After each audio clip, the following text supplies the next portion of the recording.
tasawuf falsafi. Secara bahasa, tasawuf berasal dari kata sopa, yaitu suci. Dan sedangkan falsafi berasal dari kata falsafah yang berarti cinta kebijaksanaan. Secara istilah, tasawuf falsafi adalah aliran tasawuf yang berusaha menjelaskan pengalaman spiritual dengan dasar-dasar pemikiran rasional dan filosofi. Tujuan tasawuf falsafi bukan sekedar merasakan kedekatan dengan Tuhan, tetapi juga memahami secara ilmiah dan rasional bagaimana hubungan antara Tuhan, manusia, dan juga alam. Tasawuf falsafi berkembang mulai dari abad ke-3 Hijriah atau sekitar abad ke-9 Masehi, ketika Islam telah bersentuhan dengan filsafat Yunani dan filsafat Persia. Penerjemahan karya-karya Aristoteles, Plato, dan Plotinus ke dalam bahasa Arab di masa dinasti Abbasiyah memberi pengaruh besar terhadap pemikiran Islam.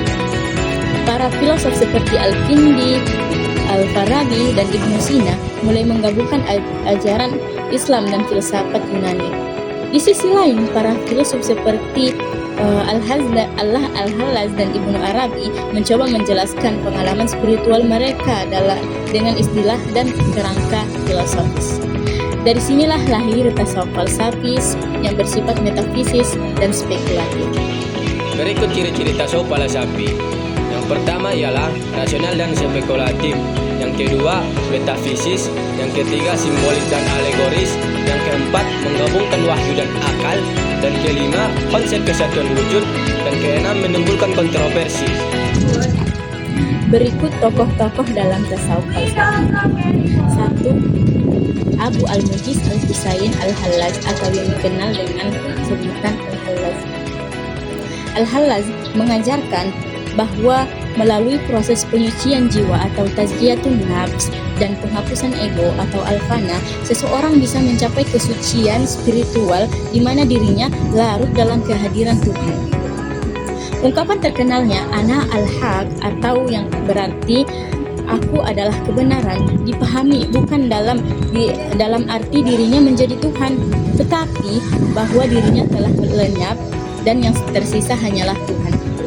Pahamnya disebut al-hulul, yaitu keyakinan bahwa Tuhan bersemayam dalam diri manusia yang telah mencapai kesucian rohani. Yang kedua, Ibnu Arabi. Nama lengkapnya ialah Muhyiddin Muhammad bin Ali bin Arabi al-Andalusi. Ibnu Arabi menjelaskan bahwa hanya ada satu wujud sejati, yaitu Allah. Segala sesuatu di alam hanyalah bayangan, cerminan atau manifestasi dari wujud Tuhan. Alam dan manusia bukan Tuhan, tetapi mereka merupakan penampakan atau tajalli darinya. Menurutnya, penciptaan bukanlah pemisahan dari Tuhan, melainkan penampakan Tuhan dalam bentuk-bentuk yang beragam. Konsep ini menimbulkan pemahaman bahwa segala sesuatu bersumber dan berakhir pada Tuhan. Yang ketiga, Syihabuddin Yahya bin Habsyih Asy-Syuhrawardi. Syuhrawardi memandang Tuhan sebagai cahaya mutlak atau Nur al-Anwar, sedangkan makhluk di dunia adalah pancaran dari cahaya tersebut. Setiap tingkatan wujud di dunia memiliki tingkatan yang berbeda-beda. Semakin dekat sesuatu kepada Tuhan, semakin terang pula cahayanya. Sedangkan semakin jauh sesuatu kepada Tuhan, maka semakin redup pula cahayanya. Pengetahuan sejati menurut Syuhrawardi tidak diperoleh melalui ilmu mata, tetapi melalui pendengaran batin atau iluminasi spiritual. Yang keempat, Ibnu Sina. Nama lengkap Ibnu Sina, Abu Ali al-Husain bin Abdullah bin Sina. Ibnu Sina berpendapat bahwa Tuhan adalah wujud niscaya yang darinya memancarkan segala sesuatu. Proses emanasi terjadi secara bertingkat. Dari Tuhan memancarkan akal pertama, dari akal pertama lahir akal kedua, dan seterusnya hingga akal ke-10 mengatur dunia materi. Semakin jauh dari Tuhan, semakin rendah derajat kesempurnaan wujud. Konsep ini menjelaskan penciptaan tanpa mengurangi kesempurnaan Tuhan. Yang kelima, namanya adalah Abu Anas Muhammad bin Muhammad Al-Farabi. Al-Farabi menjelaskan bahwa Tuhan menciptakan alam melalui proses emanasi akal-akal. Akal tertinggi adalah akal pertama yang langsung berasal dari Tuhan. Sedangkan akal al-fa'al adalah akal ke-10 yang berhubungan dengan manusia. Manusia mencapai kesempurnaan jika akalnya bersatu dengan akal al-fa'al, yaitu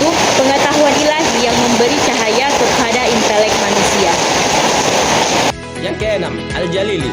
Nama lengkap Al-Jalili Abdul Karim bin Ibrahim Al-Jalili. Al-Jalili menjelaskan bahwa manusia dapat mencapai kesempurnaan rohani jika ia berhasil memantulkan seluruh sifat-sifat Allah dalam dirinya. Konsep insan kamil adalah manusia yang telah menjadi cerminan dari sifat Tuhan. Ia mengenal dirinya sendiri dan dengan demikian mengenal Tuhannya. Menurutnya, Nabi Muhammad adalah contoh tertinggi dari insan kamil yang menjadi manifestasi kesempurna dari hakikat ilahi di Tuhan. Kesimpulan, tasawuf falsafi merupakan bentuk perkembangan pemikiran Islam yang berusaha menjelaskan pengalaman spiritual secara rasional dan filosofis. Ia merupakan perpaduan antara intuisi atau intelektualitas, antara wahyu dan akal.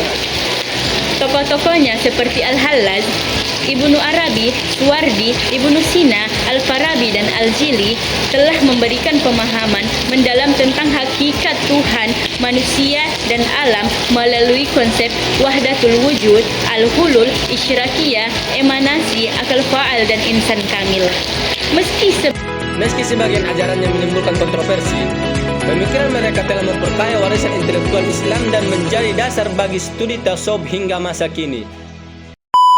Sekian penjelasan materi dari kami. Jika ada salah kami mohon maaf. Terima kasih telah menonton. Assalamualaikum warahmatullahi wabarakatuh.